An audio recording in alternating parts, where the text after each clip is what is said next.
నా పేరు Vijayender Reddy, current affairs faculty.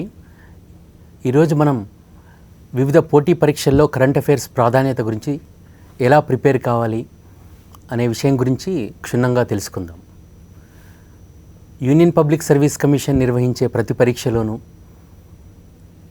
Civil services నుంచి అత్యున్నతమైన సివిల్ సర్వీసెస్ నుంచి ప్రతి పరీక్షలోనూ స్టేట్ పబ్లిక్ సర్వీస్ కమిషన్స్ అంటే ఆంధ్రప్రదేశ్ పబ్లిక్ సర్వీస్ కమిషన్ కానీ, తెలంగాణ పబ్లిక్ సర్వీస్ కమిషన్ కానీ నిర్వహించే పోటీ పరీక్షల్లోనూ, బ్యాంకింగ్ రంగంలో గాను, ఇన్సూరెన్స్ సెక్టర్లోనూ, రైల్వే రిక్రూట్మెంట్ బోర్డు నిర్వహించే పరీక్షల్లోనూ, ఇండియా పోస్ట్ నిర్వహించే పరీక్షల్లోనూ, స్టాఫ్ సెలక్షన్ కమిషన్ నిర్వహించే పరీక్షల్లోనూ, అన్ని పరీక్షల్లోనూ కరెంట్ అఫైర్స్ ప్రాధాన్యత చాలా ఎక్కువగా ఉంది. కాకపోతే ప్రశ్నల సరళి క్లిష్టత అనేది పరీక్షను బట్టి మారుతుంది. ఉదాహరణకు మనం సివిల్ సర్వీసెస్ చూసుకుంటే అందులో 4 ఆప్షన్సే ఉంటాయి, కానీ 2 స్టేట్మెంట్స్ ఇచ్చి క్రింది వానిలో ఏది కరెక్ట్, 2 కరెక్టా లేదంటే 2 సరికావా అలాంటి క్వశ్చన్స్ అడుగుతారు. కొన్ని పరీక్షల్లో స్ట్రేట్ ఫార్వర్డ్ క్వశ్చన్స్ ఉంటాయి, అంటే ఫ్యాక్ట్ బేస్డ్ క్వశ్చన్స్ ఉంటాయి. ఇప్పుడు ఏపీపీఎస్సీ కానీ గ్రూప్స్లో కానీ లేదంటే బ్యాంక్ పరీక్షలో కానీ ఎక్కువ మటుకు ఫ్యాక్ట్ బేస్డ్ ఉంటాయి. కానీ ఈ మధ్యకాలంలో గమనిస్తే వాటి యొక్క క్లిష్టత కూడా చాలా ఎక్కువగా పెరుగుతోంది. అందుకని చెప్పి కరెంట్ అఫైర్స్కు ఎలా ప్రిపేర్ కావాలో ఇప్పుడు చూద్దాం. ప్రతి అభ్యర్థి ముఖ్యంగా 2 ప్రామాణిక దినపత్రికలను చదువుతుండాలి. వాటిని చదువుతూ తానే సొంతంగా ఒక నోట్స్ను తయారు చేసుకోవాలి. తర్వాత ప్రతిరోజు గంట సేపు కరెంట్ అఫైర్స్ ప్రిపరేషన్ గురించి వెచ్చించాలి. అందులో ఎప్పటికప్పుడు అప్డేట్ చేసుకుంటుండాలి. కరెంట్ అఫైర్స్కును వేరే సబ్జెక్టులకు తేడా గమనించినట్లయితే కరెంట్ అఫైర్స్కు అంటే వర్తమాన వ్యవహారాలకు ఎలాంటి సిలబస్ లేదు. ఈ ప్రపంచంలో జాతీయ అంతర్జాతీయ రాష్ట్రంలో ఏ అంశం జరిగినా, ఏది ముఖ్యమైన అంశం జరిగినా దాని గురించి ప్రశ్న రావడానికి అవకాశం ఉంది. కానీ వేరే సబ్జెక్టులను మీరు తీసుకోండి, ప్రతిదానికి ఒక నిర్దేశిత సిలబస్ ఉంటుంది. దీనికి ఎలాంటి సిలబస్ ఉండదు, ప్రతి అంశము ముఖ్యమైనది. అందుకని చెప్పి ఈ కరెంట్ అఫైర్స్కు చాలా క్లిష్టతతో కూడుకున్నది. ఇంకొక ప్రాబ్లం ఏంటంటే ఎప్పుడూ కూడా కరెంట్ అఫైర్స్ మారుతుంటాయి. ఈరోజు మనం చదువుకున్నది ఇంకొక వారం లేదా 15 రోజుల్లో అది ఓల్డ్ కావడానికి అవకాశం ఉంది. ఈరోజు ఒక నియామకం జరుగుతుంది, ఇంకొక నెల రోజుల్లో ఆ నియామకం మారిపోతుంది. ఈరోజు ఒక సదస్సు జరుగుతుంది, ఇంకొక నెల రోజుల్లో మళ్ళీ మారిపోతుంది. అందుకని చెప్పి వీటిని ఎప్పటికప్పుడు అప్డేట్ చేసుకుంటూ ఉండాలి. నేను ముందే చెప్పినట్లు 2 ప్రామాణిక దినపత్రికలు చదువుతూ వాటిలోని ముఖ్యాంశాలు మనమే ఒక నోట్స్ను తయారు చేసుకొని వాటిని ఎప్పటికప్పుడు అప్డేట్ చేస్తూ ఉండాలి. అదేవిధంగా మనకు మార్కెట్లో దొరికే ఏదైనా ఒక మంచి మంత్లీ మ్యాగజైన్ కూడా ఫాలో అవుతే మంచిది. అయితే మనం అసలు న్యూస్ పేపర్లో ఏది ముఖ్యమైనది, ఏది ముఖ్యం కాదు మన పరీక్షకు అనేది గ్రహించడమే మన విజయానికి తొలిమెట్టుగా భావించవచ్చు.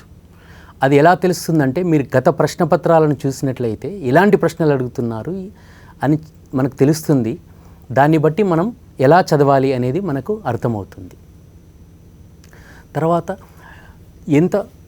ఎంతవరకు కరెంట్ అఫైర్స్ అనేవి ఎన్ని నెలలు లేదా ఎన్ని సంవత్సరాల వరకు చదవాలి అంటే అభ్యర్థులు పరీక్ష తేదీకి 1 సంవత్సరం ముందు వరకు గల కరెంట్ అఫైర్స్ను క్షుణ్ణంగా ప్రిపేర్ అవ్వాలి.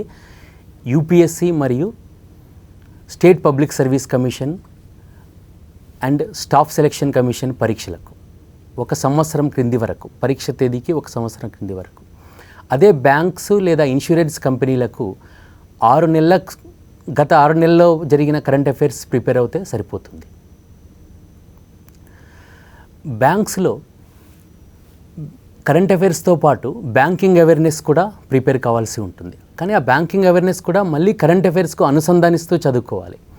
ఎందుకంటే ఆ బ్యాంకింగ్లో జరిగిన తాజా పరిణామాల గురించే ఎక్కువగా ప్రశ్నలు అడుగుతారు. వేరే పరీక్షలు అంటే ఇన్సూరెన్స్ సెక్టార్లో కూడా ఈ మధ్య బాగా అవకాశాలు లభిస్తున్నాయి యువతకు. ఇన్సూరెన్స్ సెక్టార్లో 4 ప్రభుత్వ రంగ సాధారణ బీమా సంస్థలు ఉంటాయి. Oriental insurance, new India assurance, United India insurance, national insurance.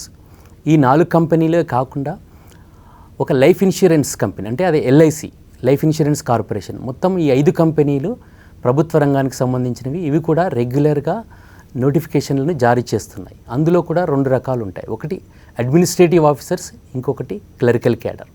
వీటిలో కూడా ఈ కరెంట్ అఫైర్స్కు చాలా ప్రాధాన్యత ఉంది.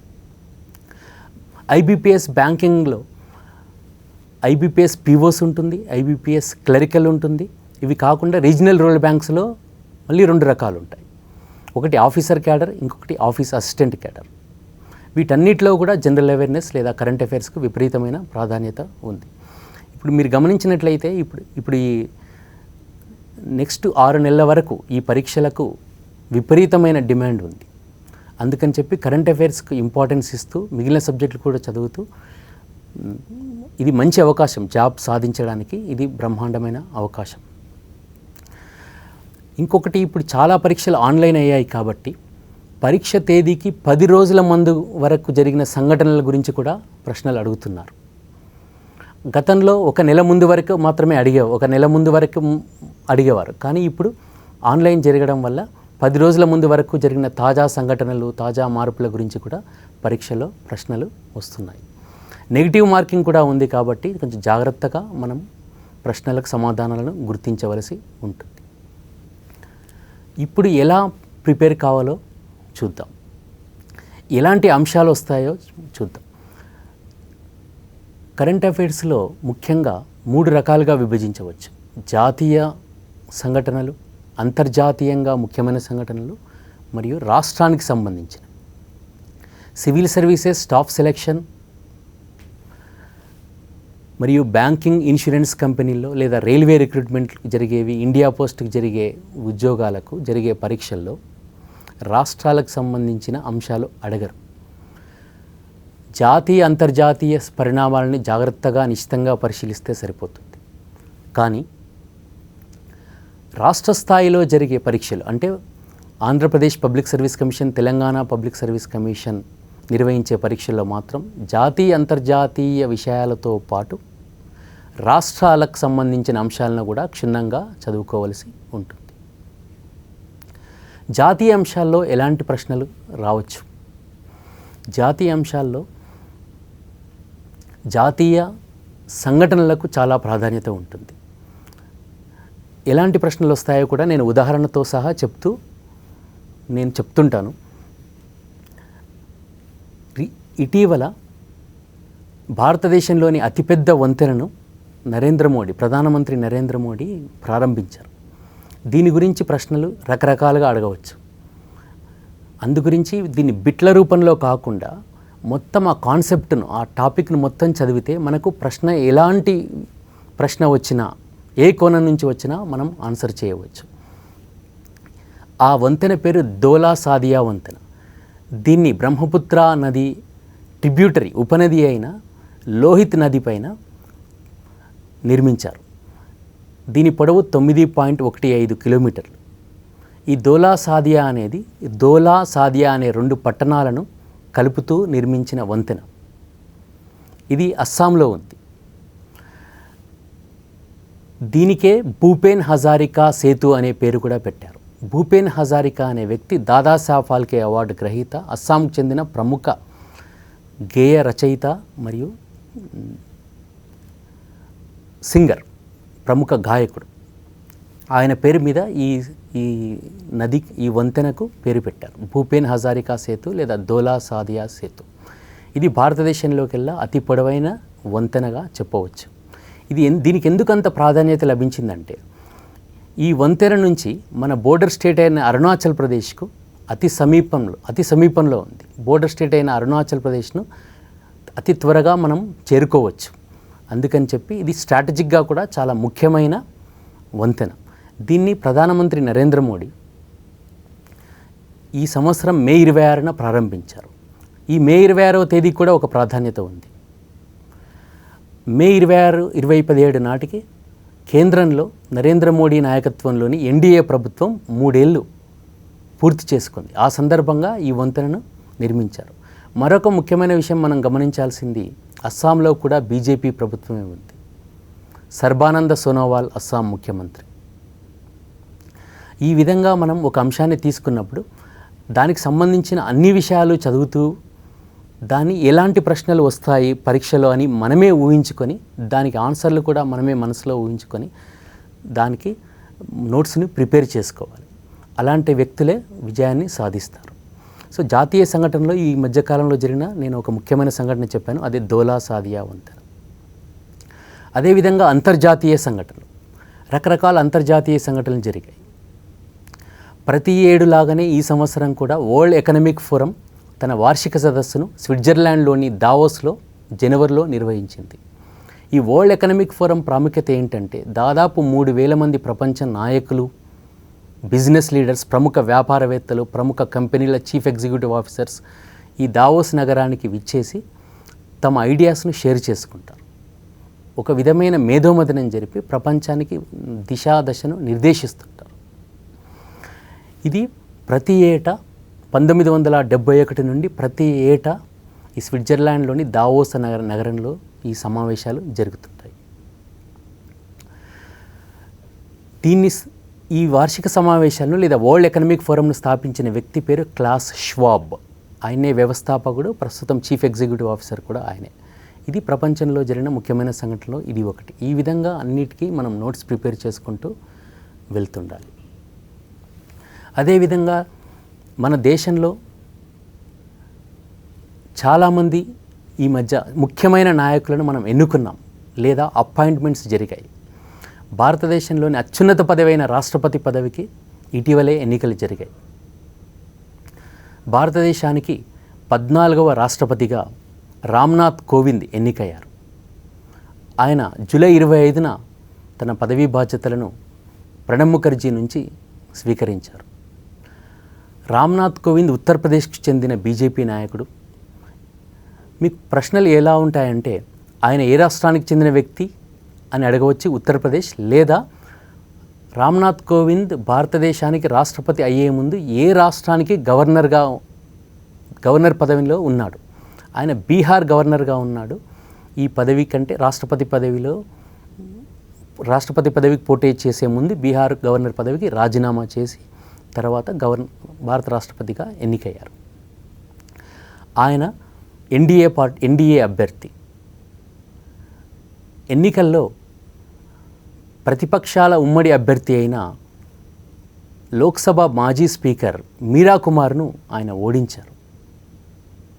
ఇది రాష్ట్రపతి పదవికి జరిగిన ఎన్నికలు. ఆ తర్వాత వెంటనే ఉపరాష్ట్రపతి పదవికి కూడా ఎన్నికలు జరిగాయి.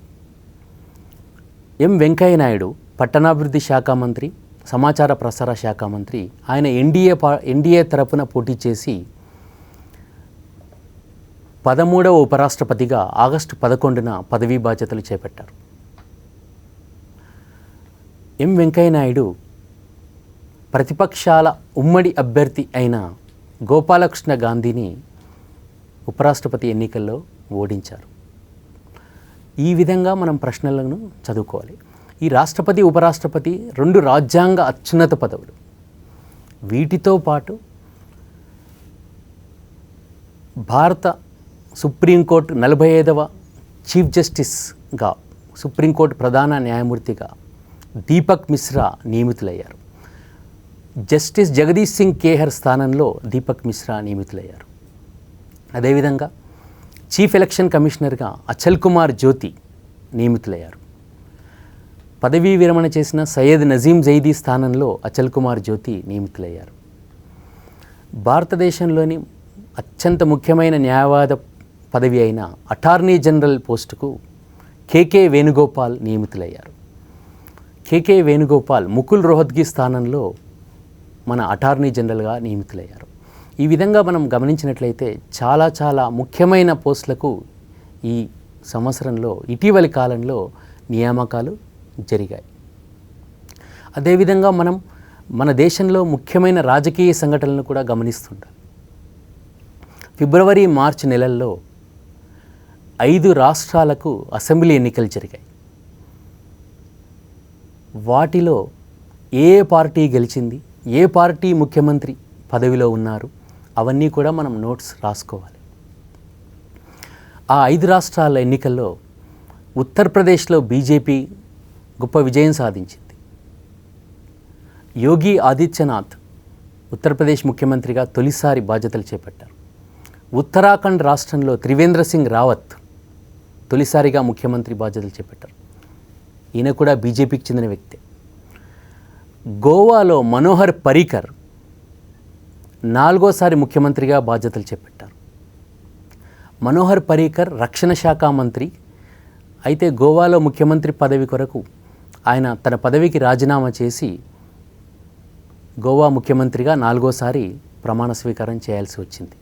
ఆయన కూడా బీజేపీకి చెందిన వ్యక్తి. ఆయన స్థానంలో కేంద్ర ఆర్థిక శాఖ మంత్రి అయిన అరుణ్ జైట్లీ రక్షణ శాఖను కూడా ఇప్పుడు అదనపు బాధ్యతలు నిర్వహిస్తున్నారు. ఎన్నికలకు వెళ్ళిన మరో రాష్ట్రం మణిపూర్. ఈ రాష్ట్రంలో బీజేపీ తొలిసారిగా విజయాన్ని సాధించింది. బీరేన్ సింగ్ ముఖ్యమంత్రిగా అయ్యారు. ఎన్నికలకు వెళ్ళిన 5వ రాష్ట్రం పంజాబ్. ఈ రాష్ట్రంలో మాత్రం కాంగ్రెస్ విజయాన్ని సాధించింది. కాంగ్రెస్ నాయకుడు అమరీందర్ సింగ్ 2వసారి పంజాబ్ ముఖ్యమంత్రిగా ఎన్నికయ్యారు. ఈ విధంగా ఏ రాష్ట్రాల్లో ముఖ్యమంత్రులు ఎలక్షన్స్ జరిగాయి, ముఖ్యమంత్రులు ఎవరు వచ్చారు, వాళ్ళు ఏ పార్టీకి చెందినవారు, వారు ఎన్నోసారి ముఖ్యమంత్రి పదవిని చేపట్టారు. ఈ విధంగా మనం నోట్స్ను ప్రిపేర్ చేసుకుంటూ ఉండాలి.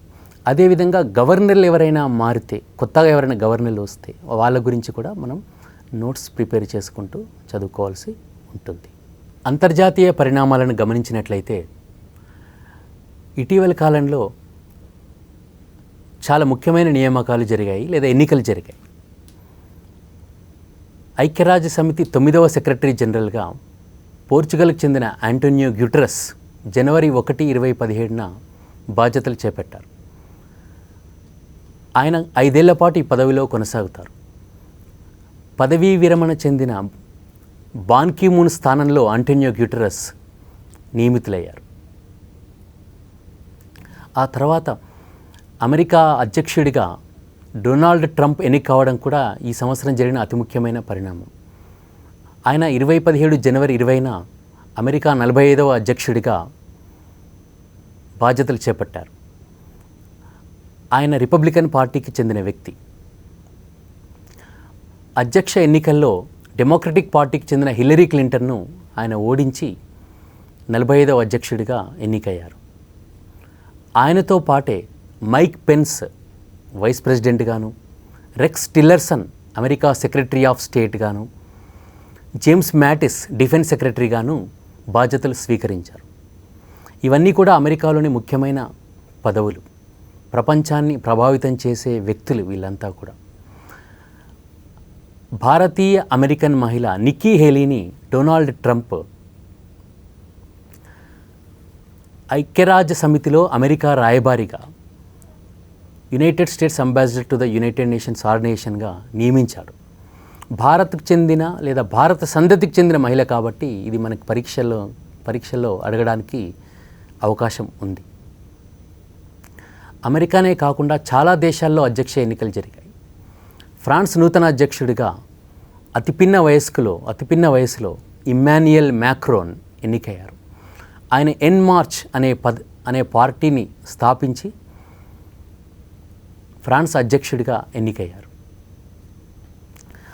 దక్షిణ కొరియాలో కూడా నూతన అధ్యక్షుడు ఎన్నికయ్యారు, మూన్ జే-ఇన్. దక్షిణ కొరియా ఇటీవలి కాలంలో చాలా కాలం నుంచి వార్తల్లో నిలుస్తోంది. ఎందుకంటే ఉత్తర కొరియా అణ్వస్త్ర పరీక్షలను విపరీతంగా నిర్వహిస్తూ దక్షిణ కొరియాను ప్రభావితం చేస్తుంది. అలాంటి దక్షిణ కొరియా నూతన అధ్యక్షుడిగా మూన్ జే-ఇన్ ఎన్నికయ్యారు. అంతకుముందు దక్షిణ కొరియా తొలి మహిళా అధ్యక్షురాలిగా పార్క్ గెన్ హై ఉన్నారు. అయితే అవినీతి ఆరోపణలపై, అధికార దుర్వినియోగానికి పాల్పడిందనే ఆరోపణలపై ఆమెను దక్షిణ కొరియా పార్లమెంటు అభిశంసించింది. ఆ తర్వాత కొద్ది కాలానికే దక్షిణ కొరియా రాజ్యాంగ కోర్టు, కాన్స్టిట్యూషనల్ కోర్ట్ ఆమెను పదవి నుండి వైదొలగమని ఆదేశించింది. ఆ విధంగా పార్క్ గెన్ హై స్థానంలో మూన్ జే-ఇన్ నూతన అధ్యక్షుడిగా ఎన్నికయ్యారు. ఈ విధంగా చూస్తే ప్రపంచంలో ఇవన్నీ కూడా ప్రభావితం చేసే అంశాలే. వీటినన్నింటినీ అభ్యర్థులు క్షుణ్ణంగా చదవాల్సి ఉంటుంది. మన ప్రధానమంత్రి నరేంద్ర మోడీ లేదా మన రాష్ట్రపతి, ఉపరాష్ట్రపతులు వివిధ దేశాలను పర్యటిస్తుంటారు. అదేవిధంగా వివిధ దేశాల నుంచి ప్రముఖులు మన దేశాన్ని పర్యటిస్తుంటారు. అలాంటప్పుడు ఆ వ్యక్తుల అందరి గురించి మనం తెలుసుకోవాల్సిన అవసరం ఉంటుంది. ఇటీవలి కాలంలో గమనిస్తే భారత ప్రధాని నరేంద్ర మోడీ స్పెయిన్ దేశం వెళ్ళి ఆ దేశ ప్రధాని మారియానో రజోయ్, అమెరికా అధ్యక్షుడు డొనాల్డ్ ట్రంప్ను, జర్మనీ ఛాన్సలర్ ఏంజెలా మెర్కెల్ను, నెదర్లాండ్స్ ప్రధాని మార్క్ రట్ను, ఈ విధంగా చాలామందితో సమావేశమయ్యారు. ఇంకొక ముఖ్యమైన అంశం, జూలైలో ఇజ్రాయెల్ను పర్యటించారు. ఇజ్రాయెల్ దేశంలో పర్యటించిన మొట్టమొదటి భారత ప్రధాని నరేంద్ర మోడీ. ఆ పర్యటనలో మోడీ ఇజ్రాయెల్ అధ్యక్షుడు రువిన్ రివ్లిన్తోనూ, ఇజ్రాయెల్ ప్రధాని బెంజమిన్ నెతన్యాహుతోనూ సమావేశమయ్యారు. ఇజ్రాయెల్తో కలిసి మనం బరాక్ 8 అనే ఒక విధమైన క్షిపణిని మనం తయారు చేసుకున్నాం. ఈ బరాక్ 8 అనేది దాన్నే LRSAM అంటారు, అంటే long range surface to air missile. అందుకని ఇజ్రాయెల్ ఇప్పుడు మనకు చాలా ముఖ్యమైన భాగస్వామిగా చెప్పవచ్చు. అదేవిధంగా వివిధ దేశాల నుండి మన దేశానికి ఎంతోమంది ప్రతినిధులు హాజరయ్యారు.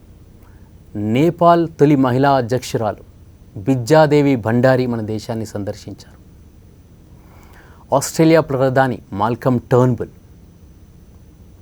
మారిషస్ ప్రధాని ప్రవింద్ జగన్నాథ్, బంగ్లాదేశ్ ప్రధానమంత్రి షేక్ హసీనా, ఈ విధంగా ప్రముఖ నాయకులు మన దేశాన్ని ఇటీవల కాలంలో సందర్శించారు. వీటన్నిటినీ మనం నోట్స్ తయారు చేసుకొని వీటన్నిటినీ చదువుతూ ఉండాల్సింది. ఇప్పుడు అంతర్జాతీయ సదస్సుల గురించి చూద్దాం. 2017లో ఇప్పటి వరకే చాలా అంతర్జాతీయ సదస్సులు లేదా సమావేశాలు జరిగాయి. మే నెలలో ప్రపంచంలోని 7 అగ్రదేశాల సదస్సు G7 సదస్సు ఇటలీలోని తౌర్మినా పట్టణంలో జరిగింది. ఈ సదస్సులో లేదా ఇప్పుడు నేను చెప్పబోయే సదస్సులో ముఖ్యమైన సమస్య ప్రపంచం ఎదుర్కొంటున్న ముఖ్యమైన సమస్య ఉగ్రవాదం గురించే ప్రధానంగా చర్చించారు.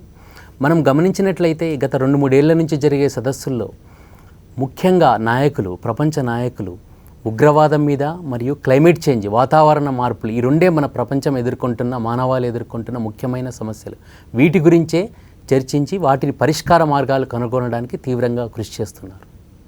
అదేవిధంగా ఇప్పుడు చెప్పిన G7 సదస్సులో కూడా వీటినే నాయకులు చర్చించారు. మళ్ళీ పరీక్షకు ఇంకో ప్రశ్న కూడా రావచ్చు, వచ్చే సంవత్సరం 2018లో G7 సదస్సు ఎక్కడ జరుగుతుంది అని. G7 సదస్సు వచ్చే సంవత్సరం కెనడాలోని క్విబెక్ ప్రావిన్స్లో జరుగుతుంది. తర్వాత జూలైలో G20 సదస్సు జరిగింది. ఇది జర్మనీలోని హ్యాంబర్గ్లో నిర్వహించారు. G20 అనేది ప్రపంచంలోని 20 అతి ముఖ్యమైన ఆర్థిక వ్యవస్థల కూటమి. దీనికి ప్రధానమంత్రి నరేంద్ర మోడీ హాజరయ్యారు. వచ్చే ఏడాది 2018లో G20 సదస్సును అర్జెంటీనా రాజధాని బ్యూనస్ ఎయిర్స్లో నిర్వహిస్తారు. ఇదే సంవత్సరం మే నెలలో బెల్జియం రాజధాని బ్రసెల్స్లో North Atlantic Treaty Organization NATO సదస్సు కూడా నిర్వహించారు. నాటో అనేది ప్రపంచంలోని అతిపెద్ద మిలిటరీ కూటమి. ఇందులో 29 దేశాలు సభ్యదేశాలు. ఈ సంవత్సరం మాంటెనెగ్రో అనే చిన్న ఐరోపా ఖండానికి చెందిన దేశం నాటోలో 29వ సభ్యదేశంగా చేరింది. నాటో ప్రధాన కార్యాలయం కూడా బెల్జియం రాజధాని బ్రసెల్స్లోనే ఉంది. ఈ విధంగా మనం గమనించినట్లయితే అతి ముఖ్యమైన సదస్సులు ఈ సంవత్సరం జరిగాయి. ఇంకా ఆసియాన్, ఈస్ట్ ఏషియా సమ్మిట్లు ఈ సంవత్సరం చివరికి ఫిలిప్పీన్స్లో జరుగుతాయి.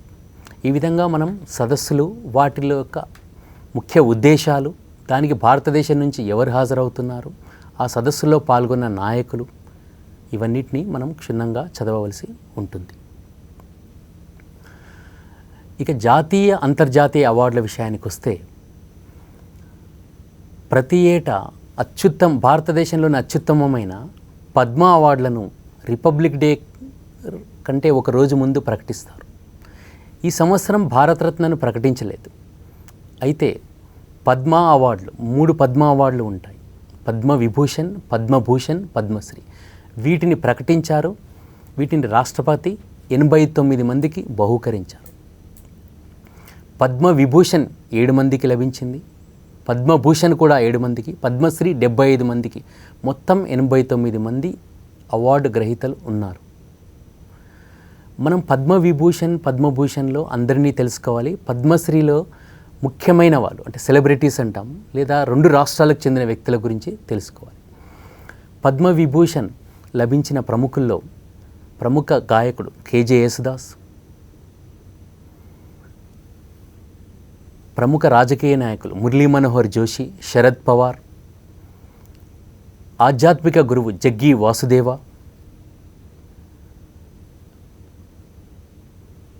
మధ్యప్రదేశ్ మాజీ ముఖ్యమంత్రి, ఆయనకు మరణానంతరం లభించింది, సుందర్లాల్ పట్వా, లోక్సభ మాజీ స్పీకర్ పిఏ సంగ్మా, ఆయనకు కూడా మరణానంతరం లభించింది. వీళ్ళందరూ కూడా పద్మవిభూషణ్ గ్రహీతలే. పద్మవిభూషణ్ 7వ గ్రహీత ప్రొఫెసర్ ఉడిపి రామచంద్రరావు. ఈయననే మనం యుఆర్ రావు అని పిలుస్తాం. ఆయన ఇస్రో మాజీ చైర్మన్. ఆయనకు కూడా పద్మవిభూషణ్ లభించింది. ఇటీవలే యుఆర్ రావు కూడా మరణించారు. జగ్గి వాసుదేవ ఈషా ఫౌండేషన్ వ్యవస్థాపకులు. ఇటీవల మనం గమనించినట్లయితే శివరాత్రి పర్వదినాన ఈషా ఫౌండేషన్ ఉన్న ప్రాంతమైన అంటే కోయంబత్తూరులో 112 అడుగుల అత్యంత ఎత్తైన ఆదియోగి మహాశివుని విగ్రహాన్ని ప్రధానమంత్రి నరేంద్ర మోడీ ఆవిష్కరించారు. తర్వాత పద్మభూషణ్ 7 మందికి లభించింది. అందులో మనం గమనించినట్లయితే థాయిలాండ్ యువరాణి అంటే విదేశీయుల కోటాలో థాయిలాండ్ యువరాణి మహాచక్రి సింధోన్కు పద్మభూషణ్ పురస్కారం లభించింది. ఆమె ప్రముఖ సంస్కృత పండితురాలు. భారతదేశం ప్రారంభించిన వరల్డ్ సాంస్క్రిట్ అవార్డు మొట్టమొదటి విజేత కూడా ఈ థాయిలాండ్ యువరాణి మహాచక్రి సింధోన్. పద్మశ్రీ 7 మంది పద్మశ్రీ 75 మందికి లభిస్తే ఇందులో 7 మంది క్రీడాకారులు ఉన్నారు. విరాట్ కోహ్లీ క్రికెటర్ లాంటి వ్యక్తులు ఉన్నారు. అదేవిధంగా తెలుగు రాష్ట్రాలకు చెందిన వి కోటేశ్వరమ్మ ప్రముఖ విద్యావేత్త, బివిఆర్ మోహన్ రెడ్డి ప్రముఖ వ్యాపారవేత్త, త్రిపురనేని హనుమాన్ చౌదరి, ఇలా ప్రముఖులు తెలుగు వ్యక్తులు కూడా ఉన్నారు. వీటన్నిటినీ కూడా మనం నోట్ చేసుకోవాలి. అదేవిధంగా లిటరేచర్ ప్రైజెస్, జ్ఞాన్పీఠ్ అవార్డు, క్రీడా పురస్కారాలు ఇటీవలనే వాటిని ప్రకటించారు. రాజీవ్ గాంధీ ఖేల్ రత్న, అర్జున పురస్కారాలు, వీటన్నిటినీ కూడా మనం నోట్ చేసుకోవాల్సి ఉంటుంది. రాజీవ్ గాంధీ ఖేల్ రత్న ఈ సంవత్సరం 2కి ప్రకటించారు. హాకీ మాజీ కెప్టెన్ సర్దార్ సింగ్, పారాలింపిక్స్లో మనకు బంగారు పతకాన్ని సాధించి పెట్టిన ప్రముఖ జావెలిన్ థ్రోయర్ దేవేంద్ర జజారియా ఉన్నారు. అదేవిధంగా చలనచిత్ర పురస్కారాలు ఇటీవలే జాతీయ చలనచిత్ర పురస్కారాలను కూడా ప్రకటించారు, వాటిని ప్రదానం చేశారు. అందులో మరాఠీ చిత్రం కసావ్ ఉత్తమ చలనచిత్రంగా ఎంపికైంది. ఈ సంవత్సరం తెలుగు చలనచిత్రాలకు కూడా కొన్ని జాతీయ అవార్డులు లభించడం విశేషం. మోస్ట్ పాపులర్ ఫిలిం అంటే ఉత్తమ ప్రజాదరణ పొందిన చిత్రంగా ఒక తెలుగు చలనచిత్రం శతమానం భవతి ఎంపికైంది. అదేవిధంగా ఉత్తమ ప్రాంతీయ భాషా కేటగిరీలో ఉత్తమ తెలుగు చిత్రంగా పెళ్లి చూపులు అనే చిత్రం ఎంపికైంది. ఇవన్నీ కూడా మనకు వివిధ పరీక్షల్లో రాబోయేవే. ఇలాంటివన్నీ కూడా ఇలాంటి ప్రశ్నలు వివిధ పరీక్షల్లో మనం చూస్తాము. ఆల్రెడీ కొన్ని పరీక్షల్లో అడిగిన ప్రశ్నలే ఇవన్నీ కూడా. ఇవి కాకుండా మిస్సెలేనియస్ అవార్డ్స్ ఇవన్నిటిని కూడా మనం నోట్ చేసుకుంటూ ఉండాలి. ఇక అంతర్జాతీయ అవార్డుల కింద వస్తే నోబెల్ ప్రైజులను మనం క్షుణ్ణంగా చదువుకోవాలి. అతి త్వరలో 2017 అక్టోబర్లో 2017కు సంబంధించిన నోబెల్ ప్రైజులను ప్రకటిస్తారు. అయితే వీటిని ప్రదానం మాత్రం డిసెంబర్ 10న ఆల్ఫ్రెడ్ నోబెల్ వర్ధంతి నాడు ప్రదానం చేస్తారు. కానీ ప్రకటించడం మాత్రం అక్టోబర్ మొదటి వారంలోనే ప్రకటిస్తారు. వీటన్నిటినీ మనం బాగా చదవాల్సి ఉంటుంది. రామన్ మెగ్సెసే అవార్డులను ఆల్రెడీ ప్రకటించారు. వీటిని ప్రతి ఏటా ఆగస్టు 31న ఫిలిప్పీన్స్ రాజధాని మనీలాలో ప్రదానం చేస్తారు. ఫిలిప్పీన్స్ మాజీ అధ్యక్షుడైన రామన్ మెగ్సెసే పేరు మీద ఈ అవార్డులను నెలకొల్పారు. అయితే ఈ సంవత్సరం 5 మంది ప్రముఖులకు ఒక సంస్థకు ప్రకటించారు. అయితే భారతదేశానికి చెందిన వారు ఎవరూ లేకపోవడం మనం గమనించాల్సిన విషయం. భారత్ గ్రహీతలు ఎవరూ లేనప్పటికీ కూడా మనం వీటిని ఏమాత్రం నెగ్లెక్ట్ చేయకుండా రామన్ మెగ్సెసే అవార్డులను బాగా చదువుకొని వెళ్ళాల్సిందే. సాహిత్యంలో అత్యున్నతమైన మ్యాన్ బుకర్ ప్రైజ్ కూడా 2017 అక్టోబర్లో ప్రకటిస్తారు. 2016 అక్టోబర్లో పాల్ బీటీ అనే అమెరికన్ రచయితకు ద సెల్అవుట్ అనే పుస్తకానికి లభించింది. అయితే అతి త్వరలో 2017 అవార్డును కూడా ప్రకటిస్తారు. మనం అది నోట్ చేసుకోవాల్సి ఉంటుంది. 2017 సంవత్సరానికి మ్యాన్ బుకర్ ఇంటర్నేషనల్ ప్రైజ్ను ఇటీవలే ప్రకటించారు. అభ్యర్థులు మ్యాన్ బుకర్ ప్రైజ్కు మ్యాన్ బుకర్ ఇంటర్నేషనల్ ప్రైజ్కు ఉన్న తేడాను జాగ్రత్తగా చూసుకోవాల్సి ఉంటుంది. మ్యాన్ బుకర్ ప్రైజ్ను కేవలం ఆంగ్లంలో రాసిన పుస్తకాలకే ఇస్తారు, లేదా ఆంగ్లంలో రాసిన పుస్తకాలకే ఇస్తారు. కానీ మ్యాన్ బుకర్ ఇంటర్నేషనల్ ప్రైజ్ను ప్రపంచంలోని ఏ భాషలో రాసిన పుస్తకానికైనా అది ఆంగ్లంలోకి అనువదించబడాలి, వాటికి ఇస్తారు. 2017 మ్యాన్ బుకర్ ఇంటర్నేషనల్ ప్రైజ్ను ఇజ్రాయెల్కి చెందిన డేవిడ్ గ్రాస్మన్ అనే రచయితకు ప్రదానం చేశారు. ఆయన హీబ్రూ భాషలో రాసిన పుస్తకాన్ని జెస్సికా కోహెన్ అనే మహిళా రచయిత్రి ఆంగ్లంలోకి a horse walks into a bar అనే పుస్తకంగా అనువాదం చేసింది. ఇది చాలా ఉత్తమమైన అత్యుత్తమైన అవార్డు. దీని గురించి ఆల్రెడీ చాలా ఎగ్జామ్స్లో అడిగారు, ఇంకా నెక్స్ట్ చాలా పరీక్షల్లో అడగడానికి అవకాశం ఉన్నది. మ్యాన్ బుకర్ ఇంటర్నేషనల్ ప్రైజ్ విజేత డేవిడ్ గ్రాస్మన్, ఇజ్రాయెల్ రచయిత. అదేవిధంగా చలనచిత్ర రంగంలో అంతర్జాతీయంగా అత్యుత్తమ అవార్డులైన ఆస్కార్ అవార్డులను ఫిబ్రవరిలో ప్రదానం చేశారు. లా లా ల్యాండ్ అనే హాలీవుడ్ చిత్రం అత్యధికంగా 6 పురస్కారాలను గెలుచుకుంది. లా లా ల్యాండ్ అనేది అమెరికాలోని లాస్ ఏంజిల్స్లో జరిగిన ఒక కథ గురించిన సినిమా. ఈ లా లా ల్యాండ్ చిత్రంలో నటనకు గాను ఎమ్మా స్టోన్కు ఉత్తమ నటి, ఈ చిత్రాన్ని దర్శకత్వం వహించిన డామియన్ చెజెల్ ఉత్తమ దర్శకుడిగాను ఎంపికయ్యారు. అయితే ఉత్తమ చిత్రం మాత్రం మూన్ లైట్ అనే సినిమాకు లభించింది. ఆస్కార్ అవార్డులతో పాటు ఇంకా గ్రామీ అవార్డులు, ఇలాంటి అవార్డులన్నిటిని కూడా ప్రపంచ ఆహార బహుమతిని కూడా ప్రకటించారు. ఇవన్నిటిని కూడా అభ్యర్థులు క్షుణ్ణంగా చదివి నోట్స్ తయారు చేసుకొని ఎప్పటికప్పుడు అప్డేట్ చేస్తూ ఉండాల్సింది.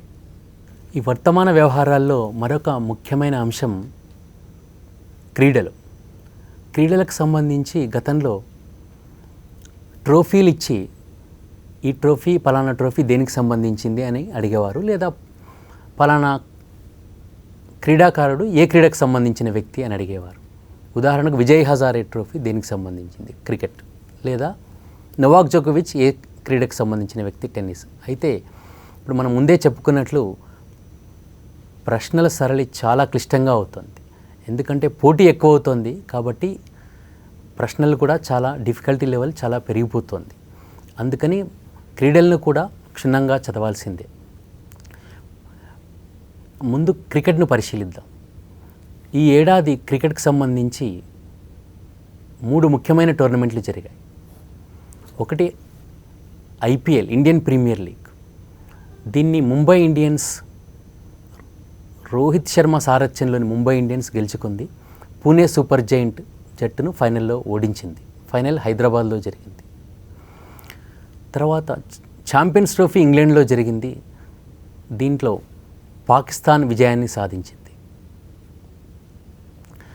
ఇంగ్లాండ్లోనే మహిళల ప్రపంచ కప్ వన్డే ఇంటర్నేషనల్ టోర్నమెంట్ కూడా జరిగింది.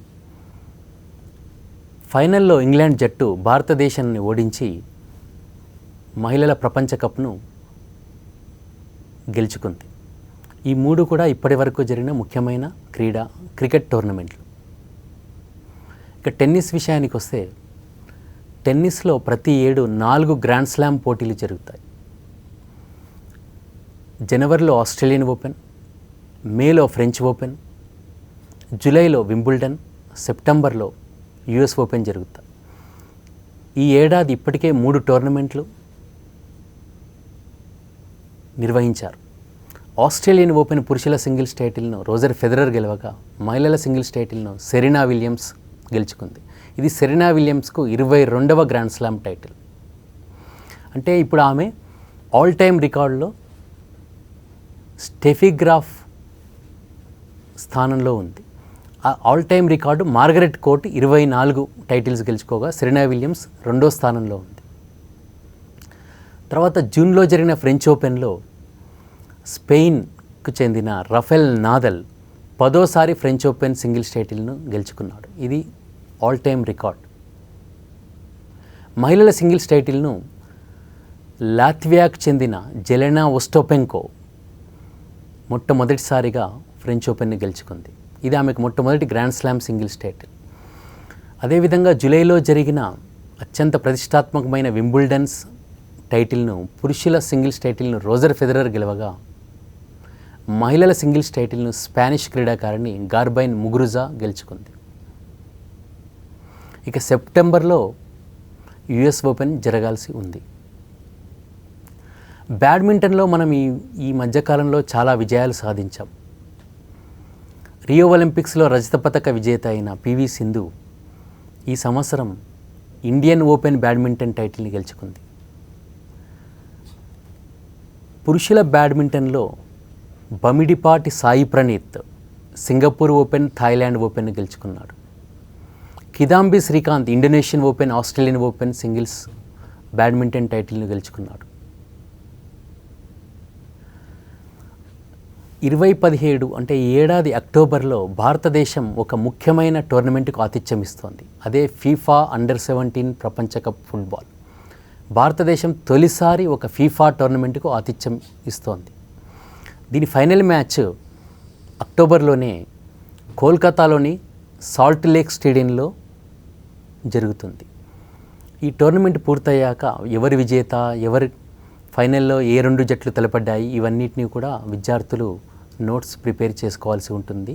అదేవిధంగా ఈ ఫుట్బాల్ టోర్నమెంట్కు ఖేలియో అనే జంతువును, ఖేలియోను మ్యాస్కట్గా ప్రకటించారు. ఖేలియో అంటే ఇది ఒక క్లౌడెడ్ లెపార్డ్.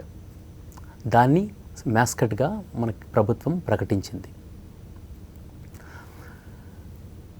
మన దేశంలో జరిగిన ఇంకో ముఖ్యమైన టోర్నమెంటు రీసెంట్గా భువనేశ్వర్లో ఏషియన్ అథ్లెటిక్స్ ఛాంపియన్షిప్ జరిగింది.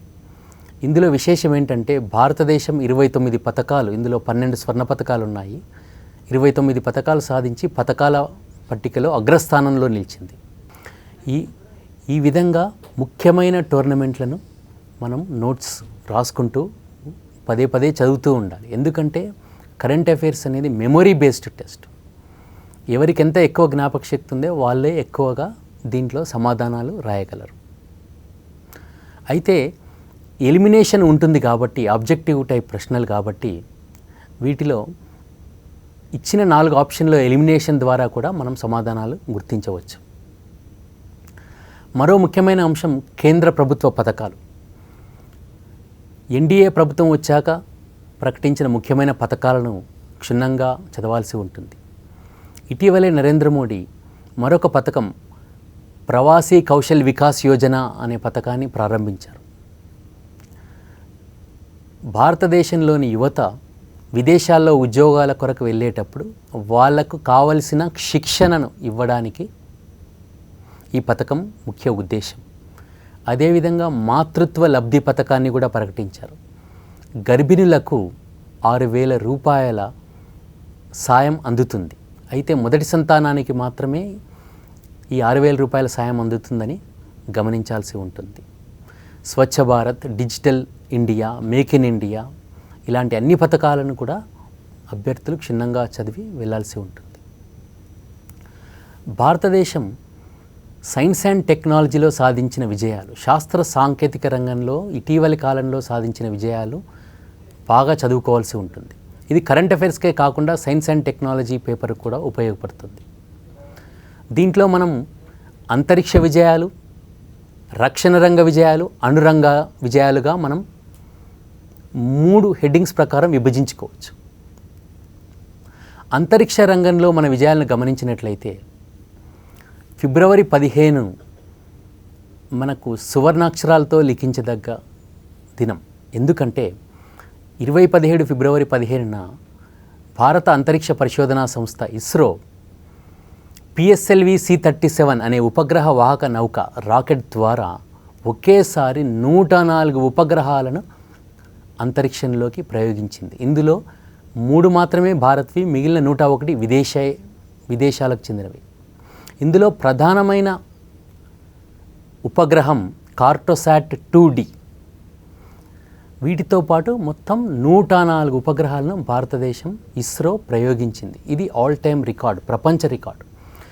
గతంలో ప్రపంచ రికార్డు రష్యా పేరిట ఉండేది. రష్యా 2014లో 37 ఉపగ్రహాలను ప్రయోగించింది. కానీ మన దేశం ఒకేసారి 104 ఉపగ్రహాలను PSLV C-37 ద్వారా ప్రయోగించాం.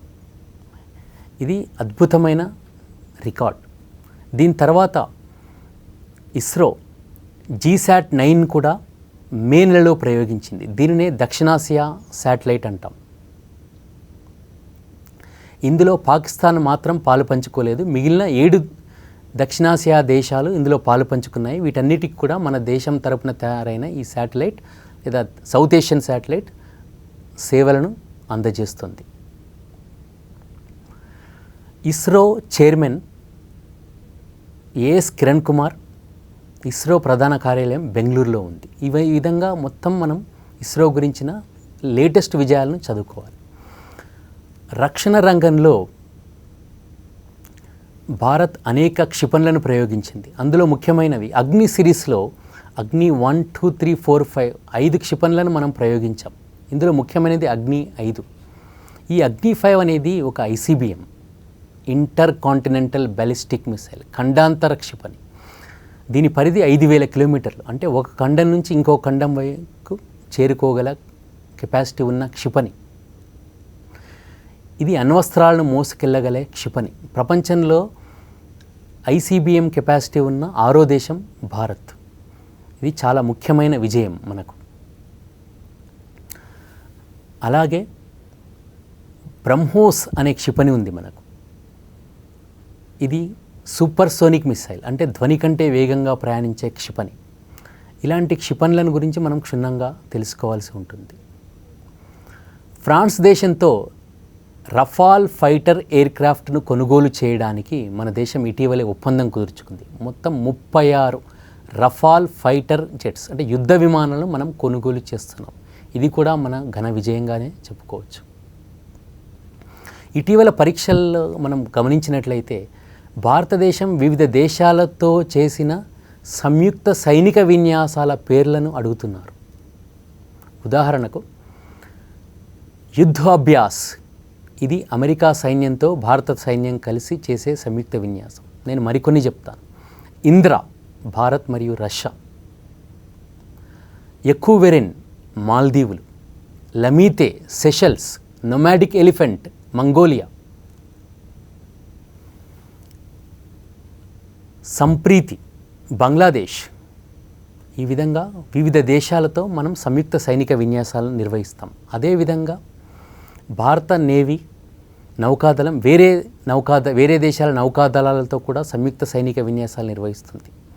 ఇటీవలి కాలంలో మనం ఎక్స్పెక్ట్ చేసే ప్రశ్న మలబార్ నౌకాదళ లేదా నావికాదళ విన్యాసాలు మన దేశం జపాన్, అమెరికా నౌకాదళాలతో కలిసి సంయుక్తంగా నిర్వహించింది. ఇప్సమార్ అనేది ఇంకొకటి. IBSAMAR, ఇప్సమార్ అంటే ఇండియా, బ్రెజిల్, సౌత్ ఆఫ్రికా ఈ 3 దేశాలు కలిసి నిర్వహించిన సంయుక్త సైనిక విన్యాసం. ఈ విధంగా రకరకాల సైనిక విన్యాసాలను మనం చదువుకోవాల్సి ఉంటుంది. ఇక అణురంగంలో వస్తే మొత్తం మన దేశానికి ఇప్పటి వరకు 22 అణు రియాక్టర్లు ఉన్నాయి, న్యూక్లియర్ రియాక్టర్లు ఉన్నాయి. అందులో లేటెస్ట్గా అంటే కుదంకులంలో మనం 2 యూనిట్లను రష్యా సహకారంతో నిర్మించాం. ఇంకొక వార్త ఏంటంటే కుదంకులంలో 3, 4, 5, 6 మొత్తం ఇంకా 4 యూనిట్లను నిర్మిస్తున్నాం. వీటన్నిటినీ కూడా రష్యా సహకారంతో మన దేశం నిర్మిస్తుంది. కుదంకులం అణు విద్యుత్ కేంద్రం తమిళనాడులో ఉంది. ఈ విధంగా అనురంగంలో కూడా మనం సాధించిన ఘన విజయాల గురించి క్షుణ్ణంగా తెలుసుకోవాలి. ఇవన్నీ కూడా వివిధ పరీక్షల్లో తప్పకుండా అడిగే ప్రశ్నలు. ఇక స్టాక్ జీకే విషయానికి వస్తే, గతంలో స్టాక్ జీకే దేశాలు, రాజధానులు, కరెన్సీలు, పార్లమెంటులు, పుస్తకాలు, రచయితలు అడిగేవారు, ముఖ్యమైన దినోత్సవాలు అడిగేవారు. ఇప్పుడు కూడా అడుగుతున్నారు. కాకపోతే ఇప్పుడు మనం గమనించవలసిన ముఖ్యమైన తేడా ఏంటంటే వాటిని కూడా కరెంట్ అఫైర్స్తో అనుసంధానంతో అడుగుతున్నారు. అంటే ఇప్పుడు ఇజ్రాయెల్కు మన దేశ ప్రధాని ఇటీవల పర్యటించారు, అది వార్తల్లో ఉంది కనుక ఇజ్రాయెల్ రాజధాని ఏంటి అని అడుగుతారు, జెరూసలేం. లేదా Israel currency new shekel, Israel parliament ఏంటి, నెసెట్, ఇలాంటి ప్రశ్నలు అడగడానికి ఎక్కువ అవకాశం ఉంది. పుస్తకాలు, రచయితలు కూడా అంతే. ఈ సంవత్సరం లేదా గత కొద్ది కాలంలో విడుదలైన పుస్తకాల గురించిన ప్రశ్నలే ఎక్కువగా రావడానికి అవకాశం ఉంది. ఉదాహరణకు who moved my interest rate అనేది నూతన పుస్తకం. దీన్ని మన ఆర్బీఐ మాజీ గవర్నర్ దువ్వూరి సుబ్బారావు రచించారు. అయితే మనం గమనించవలసింది, ఈ కొత్త పుస్తకాల్లో కూడా ముఖ్యమైన వ్యక్తులు, ప్రముఖులు రాసిన పుస్తకాలు లేదా ప్రముఖుల గురించి రాసిన పుస్తకాల గురించి, ఆ రచనల గురించి అడగడానికి ఎక్కువ అవకాశం ఉంది.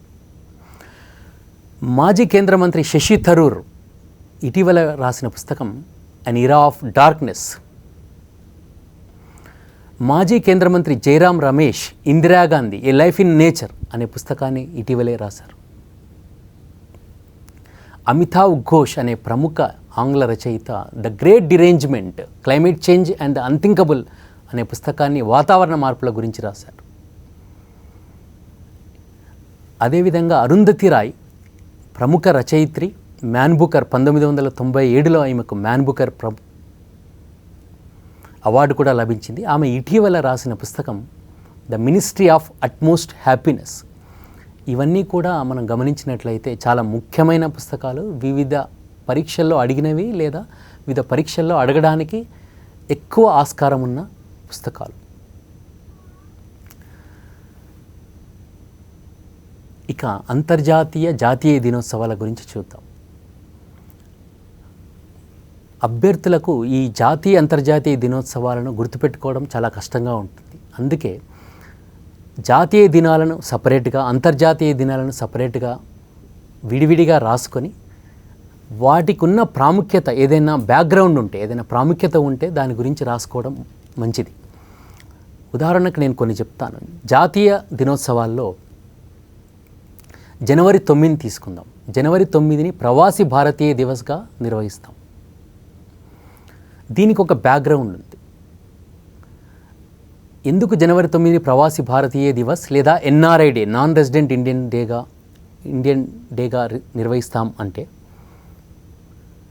మహాత్మా గాంధీ 1915 జనవరి 9న దక్షిణాఫ్రికా నుండి భారత్లో అడుగుపెట్టారు. కాబట్టి ఆ దినమైన జనవరి 9ని ప్రవాసీ భారతీయ దివస్గా మనం పెద్ద ఎత్తున జరుపుకుంటాం. ఇటీవలే 14వ ప్రవాసీ భారతీయ దివస్ ఉత్సవాలను జనవరి 9న బెంగళూరులో నిర్వహించుకున్నాం కూడా. దీనికి పోర్చుగల్ ప్రస్తుత ప్రధాని ఆంటోనియో కోస్టాను ముఖ్య అతిథిగా ఆహ్వానించాం. ఇక జనవరి 12 యువజన దినోత్సవం, జాతీయ యువజన దినోత్సవం, స్వామి వివేకానంద పుట్టినరోజు. ఫిబ్రవరి 28 జాతీయ సైన్స్ దినం. ఎందుకంటే National Science Day. Sir C V Raman ఎఫెక్ట్ను 1928 ఫిబ్రవరి 28న కనుగొన్నాడు. కాబట్టి ఫిబ్రవరి 8ని నేషనల్ సైన్స్ డేగా సెలబ్రేట్ చేస్తాం.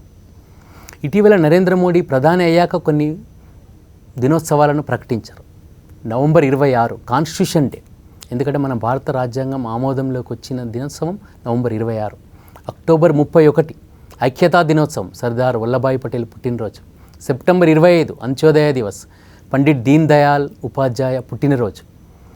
డిసెంబర్ 25 జాతీయ సుపరిపాలనా దినోత్సవం, మాజీ ప్రధాని అటల్ బిహారీ వాజ్పేయి పుట్టినరోజు. అదేవిధంగా అంతర్జాతీయ దినోత్సవాలు చూస్తే ఇటీవల ప్రకటించింది మార్చి 20 ప్రపంచ లేదా అంతర్జాతీయ ఆనంద దినోత్సవం లేదా సంతోష దినోత్సవం. మార్చి 20నే ఐక్యరాజ్య సమితి హౌస్ ప్యారోడేగా అంటే ప్రపంచ పిచ్చుకల దినంగా కూడా ప్రకటించింది. అభ్యర్థులు పరీక్షలో ఆప్షన్ చూసుకోవాలి. మార్చి 20 ఏ దినోత్సవం అంటే ప్రపంచ పిచ్చుకల దినోత్సవమా లేకుంటే సంతోష దినోత్సవమా, రెండిట్లో ఏది ఉంటే అది ఆప్షన్ మనం పెట్టాల్సిందే. రెండు ఉంటే బోత్ అబో అవుతుంది. ఈ ప్రపంచ ఆనంద దినోత్సవం మార్చి 20న జరుపుతారు. దాని సందర్భంగా భూటాన్ అనే దేశం గ్రాస్ నేషనల్ హ్యాపీనెస్ను వాళ్ళు లెక్కిస్తారు. ఆ భూటాన్ దేశాన్ని ఆదర్శంగా తీసుకొని ఐక్యరాజ్య సమితి వరల్డ్ హ్యాపీనెస్ ఇండెక్స్ను ప్రతి ఏటా మార్చి 20 ప్రాంతంలో ప్రకటిస్తుంది. ఎందుకంటే మార్చి 20 ఇప్పుడే చెప్పుకున్నట్లు ప్రపంచ సంతోషకర దినోత్సవం, International Day of Happiness. 2017 happiness ఇండెక్స్లో 155 దేశాలను పరిగణలోకి తీసుకోగా భారతదేశం 122వ స్థానంలో ఉంది. ప్రపంచంలోకెల్లా అత్యంత సంతోషకరమైన దేశంగా నార్వేను చెప్పుకోవచ్చు. ఎందుకంటే నార్వే ఈ ఇండెక్స్లో టాపర్గా నిలిచింది. 155వ స్థానం. చివరి స్థానంలో ఆఫ్రికా దేశమైన సెంట్రల్ ఆఫ్రికన్ రిపబ్లిక్ ఉంది. ఇప్పుడు నేను ఇవన్నీ చెప్తున్నప్పుడు మీరు జాగ్రత్తగా గమనించండి. మనం కరెంట్ అఫైర్స్ని ఈ విధంగా ఒకదాంతో ఒకటి మనం లింక్ చేస్తూ పోవాలి, అనుసంధానిస్తూ పోవాలి. ఈ ఇండెక్స్లు అనే వాటిని ఈ మధ్యకాలంలో చాలా సూచీలను ప్రపంచంలో విడుదల చేస్తున్నారు. వీటన్నిటినీ మనం ఏం చదవాలంటే అసలు ఎవరు విడుదల చేస్తున్నారు ఈ సూచీని, అందులో భారతదేశం ర్యాంక్ ఎంత, ఎలాంటి ఫ్యాక్టర్స్ను పరిగణలోకి తీసుకుంటారు, టాపర్ ఏంటి, మరియు చివరిగా నిలిచిన స్థానం. ఉదాహరణకు నేను ఇప్పుడే చెప్పినట్లు వరల్డ్ హ్యాపీనెస్ ఇండెక్స్లో topper Norway, India 122, last rank goes to Central African Republic. ఈ విధంగా మీరు నోట్స్ను తయారు చేసుకోవాల్సి ఉంటుంది. ఈ విధంగా అంతర్జాతీయ దినోత్సవాలను కూడా మీరు దాని బ్యాక్గ్రౌండ్ తెలుసుకొని ప్రిపేర్ అయితే మనం ఎప్పుడూ కూడా మర్చిపోము. వాటికి ఉన్న ప్రాముఖ్యత అలాంటిది. ఆంధ్రప్రదేశ్, తెలంగాణ పబ్లిక్ సర్వీస్ కమిషన్లలో మాత్రమే అడిగే ప్రశ్నలు రాష్ట్రాలకు సంబంధించిన ప్రాంతీయ అంశాలు. వీటిని యూపీఎస్సీ లేదా బ్యాంకింగ్ పరీక్షల్లో లేదా ఎస్ఎస్సిలో అడగరు. కానీ అవి జాతీయ ప్రాధాన్యత కలవి అయితే మన రాష్ట్రాల్లో జరిగినప్పటికీ కూడా వాటిని అడుగుతారు. ఆంధ్రప్రదేశ్లో జనవరి 2017లో 104వ ఇండియన్ సైన్స్ కాంగ్రెస్ జరిగింది. ఇది రాష్ట్రంలో జరిగినప్పటికీ జాతీయంగా కూడా ప్రాధాన్యత సంతరించుకున్న అంశం. ఈ 104వ ఇండియన్ సైన్స్ కాంగ్రెస్ తిరుపతిలో జరిగింది. తిరుపతిలో ఈ సైన్స్ కాంగ్రెస్ జరగడం ఇది రెండోసారి. ఈ ఇండియన్ సైన్స్ కాంగ్రెస్తో పాటు బాలల సైన్స్ కాంగ్రెస్ను, మహిళల సైన్స్ కాంగ్రెస్ను కూడా నిర్వహించారు. ఇదే సమయంలో ఈ సైన్స్ కాంగ్రెస్ జరుగుతున్న సమయంలోనే తిరుపతి దగ్గర అలిపిరి అనే ప్రాంతంలో అంతర్జాతీయ సైన్స్ మ్యూజియంకు శంకుస్థాపన కూడా చేశారు. తర్వాత 2018 జనవరిలో 105వ సైన్స్ కాంగ్రెస్ను హైదరాబాదులోని ఉస్మానియా విశ్వవిద్యాలయంలో నిర్వహిస్తారు. 2018లో ఉస్మానియా విశ్వవిద్యాలయం 100 ఏళ్ళు పూర్తి చేసుకుంటుంది. అందుకనే ఈ 105వ సైన్స్ కాంగ్రెస్ను ఉస్మానియాలో నిర్వహించాలని తలపెట్టారు. ఆంధ్రప్రదేశ్కి సంబంధించిన కొన్ని విషయాలకు వస్తే, ఇటీవలే కర్నూలు జిల్లాలో ముచ్చుమర్రి అనే ఎత్తిపోతల పథకాన్ని రాష్ట్ర ముఖ్యమంత్రి ప్రారంభించారు. ఈ విధంగా రాష్ట్ర ప్రభుత్వం ప్రారంభించిన పథకాల గురించి క్షుణ్ణంగా చదువుతూ వాటిని సపరేట్గా నోట్స్ రాసుకోవాలి. జనవరిలోనే అమరావతి ప్రాంతంలో మొట్టమొదటిసారి నేషనల్ విమెన్ పార్లమెంట్ జరిగింది. ఇది భారతదేశంలోనే మొట్టమొదటిసారి మహిళల పార్లమెంట్ సదస్సును అమరావతి ప్రాంతంలో నిర్వహించారు. అదే సమయంలో విశాఖపట్నంలో, ఇది జనవరిలో జరిగింది, విశాఖపట్నంలో ఆంధ్రప్రదేశ్ ప్రభుత్వం సిఐఐ కాన్ఫెడరేషన్ ఆఫ్ ఇండియన్ ఇండస్ట్రీతో కలిసి భాగస్వామ్య సదస్సును నిర్వహించింది. ఇవన్నీ కూడా ప్రాంతీయ అంశాలే. తెలంగాణ విషయానికి వస్తే, ఇటీవల భక్త రామదాసు ప్రాజెక్టును ఖమ్మం జిల్లాలో ప్రారంభించారు. ఇలాంటివన్నిటినీ కూడా మనం క్షుణ్ణంగా చదవాల్సి ఉంటుంది. తెలంగాణ అకాడమీ అని కొత్తగా ఏర్పాటు చేసి దానికి చైర్మన్గా నందిని సిద్ధారెడ్డిని నియమించారు. అదేవిధంగా దేశంలోనే తొలిసారి ఒంటరి మహిళలకు 1000 రూపాయల భృతిని ఇవ్వడానికి కూడా తెలంగాణ ప్రభుత్వం నిర్ణయించింది. వీటన్నిటినీ ఇలాంటి ముఖ్యమైన అంశాలను మనం చదువుకోవాల్సి ఉంటుంది. తెలుగు వ్యక్తులు ఏదైనా ప్రముఖ బహుమతులు గెలిచినట్లయితే లేదా ముఖ్యమైన ప్రైజులు గెలిచినట్లయితే వాటిని కూడా మనం చదవాల్సి ఉంటుంది. 2016 సంవత్సరానికి కేంద్ర సాహిత్య అకాడమీ అవార్డు ఒక తెలుగు రచయిత పాపినేని శివశంకర్కు రజనీగంధ అనే కవితా సంపుటికి లభించింది. నాగల్ల గురుప్రసాదరావు అనే ఇంకో తెలుగు వ్యక్తికి భాషా సమ్మాన్ పురస్కారం లభించింది.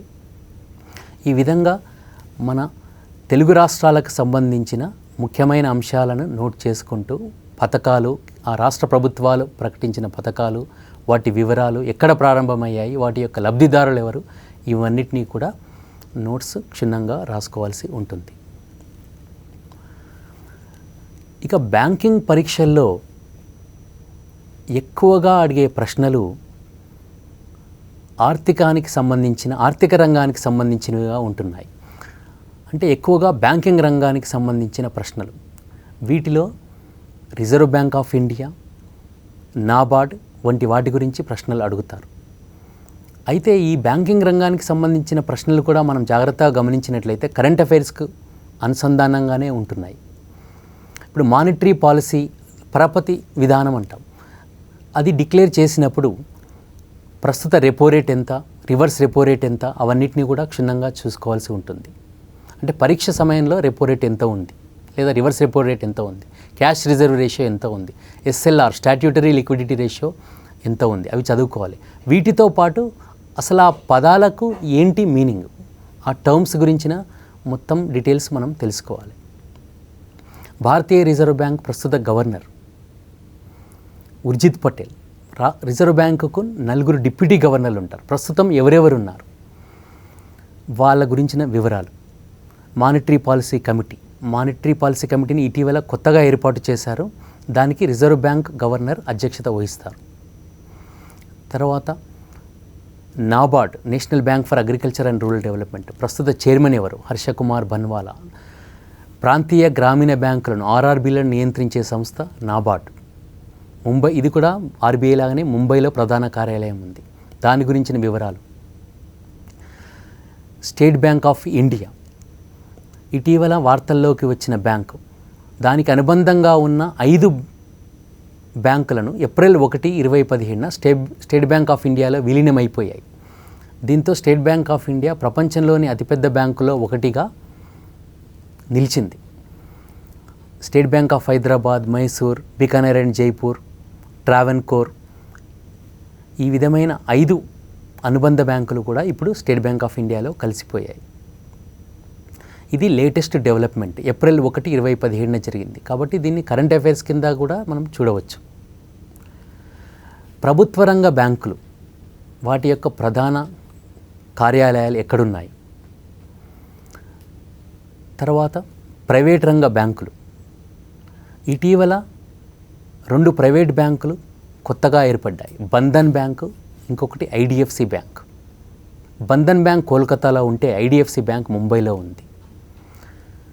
ఈ ప్రైవేట్ బ్యాంకులకు దాదాపు 10 ఏళ్ల తర్వాత లైసెన్సులు ఇచ్చారు. కాబట్టి ఇది చాలా ముఖ్యమైన అంశం. ఈ ప్రభుత్వ రంగ బ్యాంకులు, ప్రైవేట్ బ్యాంకులు, గ్రామీణ బ్యాంకులు ఇవన్నీ కాకుండా భారతదేశంలో కొత్తగా చెల్లింపుల బ్యాంకులు, స్మాల్ ఫైనాన్స్ బ్యాంక్స్ అని కొత్తగా 2 బ్యాంకులు మన దేశంలో 2017లో వచ్చాయి. వీటికి RBI పర్మిషన్ ఇచ్చింది. ఈ కొత్త బ్యాంకులను ఏర్పాటు చేయడానికి కారణం ఒక పెద్ద కార్యక్రమం. దీన్నే ఫైనాన్షియల్ ఇంక్లూజన్ అంటాం. ఇప్పుడు నరేంద్ర మోడీ ప్రారంభించిన జన్ధన్ యోజన కూడా దీనికి సంబంధించింది. అంటే భారతదేశంలోని ప్రతి వ్యక్తికి సేవింగ్స్ అకౌంట్ ఉండాలి, ఆయనకు బ్యాంకింగ్ యాక్సెస్ ఉండాలి, ప్రతి వ్యక్తికి కూడా.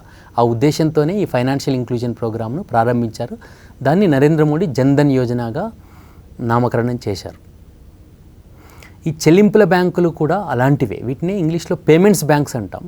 భారతదేశంలోని మొట్టమొదటి payments bank Airtel payments bank, ఆ తర్వాత ఇండియా పోస్ట్ పేమెంట్స్ బ్యాంక్, రీసెంట్గా పేటిఎం పేమెంట్స్ బ్యాంక్ కూడా వచ్చాయి. మొత్తం 8 పేమెంట్స్ బ్యాంక్ భారతదేశంలో వస్తున్నాయి. అందులో ఇప్పుడు నేను చెప్పిన 3 Airtel, Paytm, India post already వచ్చాయి.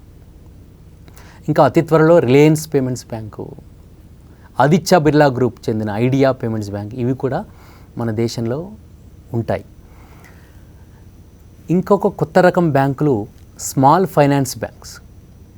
మొత్తం 10 స్మాల్ ఫైనాన్స్ బ్యాంక్స్కు ఆర్బీఐ అనుమతినిచ్చింది. అందులో ఎక్కువగా సూక్ష్మ రుణ సంస్థలే ఉండడం గమనార్హం.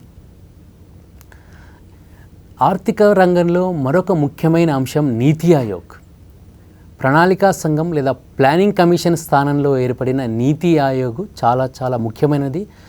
ఇప్పటివరకు మనం గమనిస్తే గత 2 ఏళ్ల నుంచి జరిగిన ప్రతి పరీక్షలోనూ ఏదో ఒక ప్రశ్న నీతి ఆయోగ్ నుంచి వస్తుంది. National institution for transforming India, నీతి ఆయోగ్, దీనికి చైర్మన్గా ప్రధానమంత్రి వ్యవహరిస్తారు. అయితే వైస్ చైర్మన్గా కొత్తగా రాజేష్ కుమార్ నియమితులయ్యారు. అరవింద్ పనగారియా రాజీనామా చేయడంతో ఏర్పడిన ఖాళీని ఈ రాజేష్ కుమార్ భర్తీ చేస్తారు. నీతి ఆయోగ్లోని సభ్యులు, నీతి ఆయోగ్లో ఫుల్ టైం మెంబర్స్ ఉంటారు. తర్వాత కేంద్ర మంత్రులు కూడా సభ్యులుగా ఉంటారు. వీటన్నిటి గురించిన వివరాలు, అది 15 ఏళ్ల విజన్ డాక్యుమెంట్ని ఇటీవల ప్రవేశపెట్టింది. గవర్నింగ్ కౌన్సిల్లో ఎవరెవరు మెంబర్స్, వీటన్నిటిని గురించి కూడా అభ్యర్థులు క్షుణ్ణంగా చదువుకోవాల్సి ఉంటుంది. ఈ విధంగా మనం ఆర్థిక అంశాలకు కూడా ప్రాధాన్యతనిస్తూ చదువుకోవాలి. బ్యాంకింగ్ పరీక్షలకే కాకుండా ఇవి మిగిలిన పరీక్షలకు కూడా ఉపయోగపడతాయి. ఇప్పుడు మీరు గమనించినట్లయితే కరెంట్ అఫైర్స్ను బిట్స్ రూపంలో చదవడం వలన ఎలాంటి ప్రయోజనం ఉండదు అని మనకు అర్థమైపోతుంది. ఎన్ని వందల వేల బిట్స్ చదివినా మనం మర్చిపోవడానికి అవకాశం ఉంటుంది.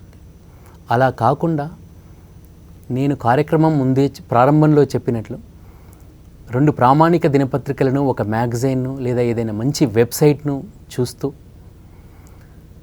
కనీసం 1 గంట సేపు చదువుతూ వాటికి సంబంధించిన నోట్స్ను తయారు చేసుకుంటూ ఎప్పటికప్పుడు అప్డేట్ చేసుకుంటూ పోతేనే విజయం సాధ్యమవుతుంది. కరెంట్ అఫైర్స్ అనేది వేరే సబ్జెక్టులాగా నేను 1 రోజులోనో లేదా 1 నెలలోనో సిలబస్ పూర్తి చేసి చదువుతాను అనడానికి వీలు లేదు. ఎందుకంటే ఈరోజు చదివింది మీరు నెల రోజుల తర్వాత అది కొత్తగా అనిపిస్తుంది. అందుకని ఎప్పటికప్పుడు అప్డేట్ చేసుకుంటూ చదవడమే మనకు ఉత్తమమైన మార్గం. ఆబ్జెక్టివ్ టైప్లో కాకుండా మొత్తం ఇప్పుడు నేను చెప్పిన విధంగా కాన్సెప్ట్ని అంతా చదివి వాటి నోట్స్ తయారు చేసుకొని ఆ తర్వాత ఎప్పటికప్పుడు అప్డేట్ చేస్తూ పరీక్షకు 15 లేదా 20 రోజుల ముందు ప్రాక్టీస్ పేపర్లు, వీలైనన్ని ఎక్కువ ప్రాక్టీస్ పేపర్లు కనుక మనం చేసినట్లయితే తప్పకుండా మీకు విజయం లభిస్తుంది. Thank you.